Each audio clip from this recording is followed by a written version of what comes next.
ব্যক্তি, কত বড় বড় এরকম পাওয়ারফুল ক্ষমতাশালী ব্যক্তি, এরকম নেতা আজকে গারদের ভেতরে রয়েছে, কেরিয়ার শেষ হয়ে গেছে।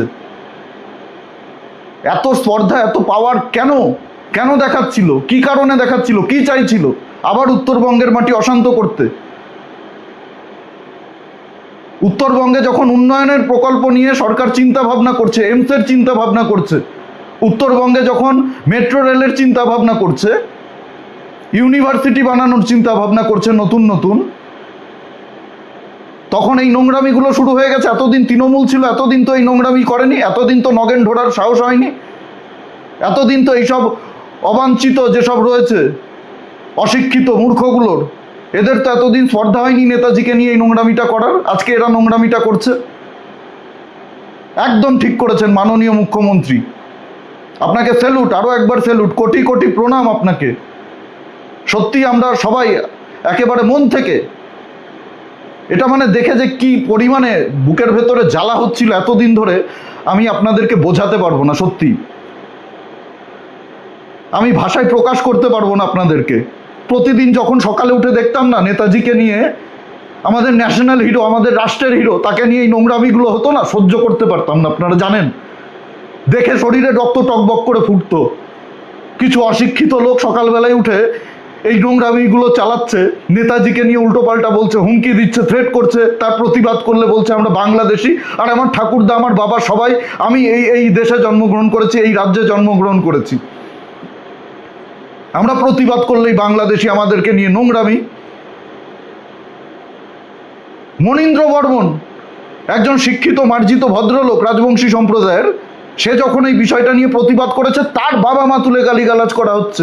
মাননীয় শিক্ষামন্ত্রী, স্কুল শিক্ষামন্ত্রী দীপক বর্মন স্যার যখন এই বিষয়টা নিয়ে বলেছেন যে একজন আমাদের জাতিকে রিপ্রেজেন্ট করে না, তাকে নিয়ে, গৌরাঙ্গ বর্মন না কি নাম, আমি দিয়ে দেবো, লিঙ্ক আপনাদেরকে দিয়ে দেবো, বাবা তুলে গালিগালাজ করেছে। আপনারা দেখেছেন, আমার পোস্ট রয়েছে। মানে কোটি কোটি প্রণাম মাননীয় মুখ্যমন্ত্রী, আপনাকে স্যালুট আপনাকে। এই পদক্ষেপটার দরকার ছিল, প্রয়োজন ছিল, আপনি পদক্ষেপ নিয়েছেন। আমাদেরও আশা ছিল যে আপনি পারবেন, আপনি করবেন, আপনি নেবেন এই পদক্ষেপটা। বিশ্বাস ছিল আপনার উপরে, আস্থা ছিল আপনার উপরে, আপনি সেই বিশ্বাসটা রেখেছেন। কি বলবো বন্ধুরা, মানে আমি সত্যি আজকে এতটা খুশি না, এটা আমার কাছে একটা বড় জয়। আমার কাছে, আপনাদের কাছে, যারা সেই দিন ওই রোদের মধ্যে, ফাটা রোদের মধ্যে 4 কিলোমিটার 5 কিলোমিটার হেঁটেছেন, ঘন্টার পর ঘন্টা দাঁড়িয়েছিলেন নেতাজির অপমানে, কাজকর্ম ফেলে আমরা সবাই ছুটে গেছিলাম, প্রতিবাদ করেছিলাম। আমরা কন্টিনিউ সোশ্যাল মিডিয়াতে এই লড়াইটা লড়ে যাচ্ছি, সরকারের কাছে অনুরোধ করছিলাম। সরকারের বিরুদ্ধে তো আমাদের কোনো ক্ষোভ নেই, কিন্তু মানুষের কাছে একটা ভুল বার্তা যাচ্ছিল। সাধারণ মানুষ ট্রেনে বাসে চলাফেরা করছিল, আমাকে কমেন্টে বলছিল, কেন সরকার, তোদের বিজেপি সরকার কেন অ্যাকশন নিচ্ছে না, কি কারণে অ্যাকশন নিচ্ছে না? বড় বড় রাষ্ট্রবাদী ইউটিউবাররা চুপ ছিল, মেন স্ট্রিম মিডিয়া আজকে খবর করছে, আজকে তারা বলছে, যখন মুখ্যমন্ত্রী বলেছে, এতদিন চুপ করেছিল, এতদিন এরা কথা বলেনি, নির্লজ্জ বেহায়াগুলো। কিন্তু আমরা লড়াইটা লড়ে গেছি, আমরা বলেছি এর শেষ দেখে ছাড়বো। যতদিন না এর বিরুদ্ধে অ্যাকশন নিচ্ছে, যতদিন না এই লোকগুলোকে জেলে ভরা হচ্ছে, আমরা এর বিরুদ্ধে লড়াই চালিয়ে যাব, আমরা এর বিরুদ্ধে লড়াই করব। আমাদের লড়াই অবশ্য এখনো শেষ হয়নি।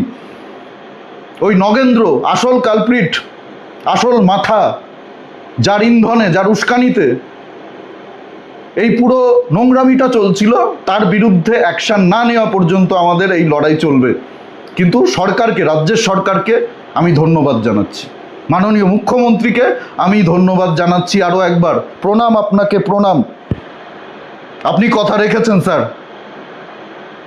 আপনি আমাকে বলেছিলেন স্যার বলতে না, দাদা বলতে, কিন্তু আমি আজকে আপনাকে স্যার বলছি। বুকের ভেতরে যে আগুনটা জ্বলছিল না, সেই আগুনটা আপনি কিছুটা হলেও নিভিয়েছেন। আপনাকে ধন্যবাদ, অনেক অনেক ধন্যবাদ, অনেক অনেক ধন্যবাদ আপনাদের, আর আপনাদের সবাইকে যারা এই লড়াইয়ে আপনারা আওয়াজ তুলেছেন, আমার পাশে ছিলেন, আপনারা নিজেদের মতো করে লড়াই করেছেন, আপনারা এই প্রতিবাদের কণ্ঠস্বর থামাননি। আমাকে অনেক হুমকি দিয়েছে, আপনারা দেখেছেন কি পরিমাণে নোংরামি চলেছে আমাকে নিয়ে। আমার কমেন্ট এডিট করে সেগুলো নিয়ে নোংরামি করেছে। আমাকে বাংলাদেশি বলা হয়েছে, আমি নাকি তৃণমূল করতাম 2026-এর আগে।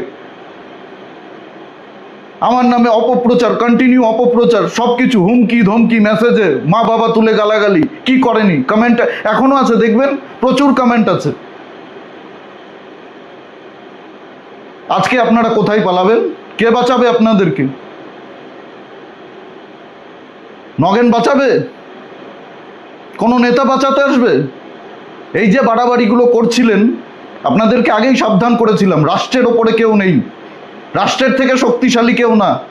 তুমি যত বড়ই হনু হও না কেন, অনেক বড় বড় হনুদের আমরা দেখেছি, একেবারে কাশ্মীর থেকে দক্ষিণ ভারত, পাঞ্জাব থেকে নর্থ ইস্ট, অনেক বড় বড় হনু ঠান্ডা হয়ে গেছে। সংবিধান মেনে গণতান্ত্রিকভাবে আপনাদের কোনো বিষয় নিয়ে প্রতিবাদ থাকলে, বিক্ষোভ থাকলে, ক্ষোভ থাকলে আপনারা লড়াই করুন, কোনো অসুবিধা নেই। প্রতিটি জাতি করে, প্রতিটি সমাজের মানুষ করে, তাদের অধিকার নিয়ে লড়াই করে, এটা অন্যায় নয়। কিন্তু তার সঙ্গে নেতাজির কি? নেতাজি কি রাজবংশী সম্প্রদায়ের মানুষের ভাষা কেড়ে নিয়েছে না তাদের সংস্কৃতি কেড়ে নিয়েছে? কি ক্ষতি করেছিল নেতাজি আপনাদের? মানুষটা সারা জীবন যৌবন সব কিছু উজাড় করে দিয়েছে দেশের জন্য লড়াই করতে করতে। সিভিল সার্ভিস পরীক্ষায় 4র্থ র্যাঙ্ক করেও যেই মানুষটা ব্রিটিশদের চাকরি করেনি, বিলাসবহুল জীবনযাপন করতে পারতো যেই মানুষটা, সেই মানুষটাকে নিয়ে আপনারা নোংরামি করছেন এই স্বাধীন ভারতবর্ষে। যাই হোক, আমি আজকে সত্যি একটু মানে কি বলবো, এটা আনন্দ, এটা কি আনন্দ আমি হয়তো আপনাদেরকে এটা বোঝাতে পারবো না। আপনারা যারা এটা ফিল করতে পারছেন, আপনাদেরও যারা এটা করতে পারছেন, আমি কি বলবো, আপনারা সেটা বুঝতে পারছেন হয়তো। আমি ধন্যবাদ দেব আরও একবার রাজ্য সরকারকে, মাননীয় মুখ্যমন্ত্রীকে, শুভেন্দু অধিকারী মহাশয়কে। আজকে আমি স্যার বলবো। স্যার, আপনাকে প্রণাম, আপনাকে স্যালুট, আপনাকে ধন্যবাদ। এখন অ্যাকশন নেওয়ার প্রয়োজন ছিল, আপনি নিয়েছেন। আর একটু দেরি হলে হয়তো, হুমকি দেওয়া হয়েছিল কদিন আগেই 9 তারিখে, সুখের ভাষা উল্টি দেব,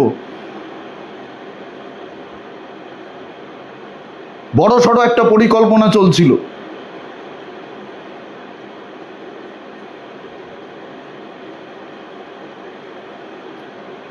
যাই হোক, অনেক সময় আপনাদের নিলাম। আজকে হঠাৎ করেই লাইভে আসলাম। লাইভটা দেখে মানে খবরটা দেখার পরে একটা আমার মনে হলো যে আপনাদের সঙ্গে এই বিষয়টা শেয়ার করি, কারণ আপনারা সবাই ছিলেন, আপনারা সবাই এই লড়াইয়ে পাশে ছিলেন। এক ডাকে আমি যখন বললাম যে আমরা নামবো 9 তারিখে কলকাতার রাজপথে, রবিবার দিন, আপনারা এসছেন। যারা আসতে পারেননি তারা বাড়িতে বসে হয়তো ভিডিওটা শেয়ার করেছেন, প্রতিবাদ করেছেন নিজেদের মতো করে। তাই আপনাদের সঙ্গে মনে হলো এটা শেয়ার করা প্রয়োজন, শেয়ার করলাম। আপনাদের সবাইকে অনেক অনেক ধন্যবাদ আরও একবার। মাননীয় মুখ্যমন্ত্রীকে ধন্যবাদ। আমি এত ধন্যবাদ কোনো নেতাকে দিই না, কোনো দিন দিইনি। আপনারা জানেন, যারা আমাকে চেনেন তারা খুব ভালো করেই জানেন। কিন্তু এটা সত্যি মন থেকে মেনে নিতে একেবারেই পারছিলাম না। আপনারা দেখেছেন গত কয়েকদিন ধরে আমি কোনো রকম পলিটিক্যাল পোস্ট সেইভাবে করিনি, রাজনৈতিক পোস্ট সেভাবে একটা দুটো ছাড়া করিনি, করতে ইচ্ছা করছিল না, বিশ্বাস করুন। আমি তিরঙ্গা যাত্রাতেও যাইনি, আমাকে বলা হয়েছিল তিরঙ্গা যাত্রাতে যেতে, আমি যাইনি। এবার যাব, এবার যাব। ধন্যবাদ শুভেন্দুবাবু, ধন্যবাদ স্যার। কথা রেখেছেন, কথা দিয়েছিলেন, কথা রেখেছেন।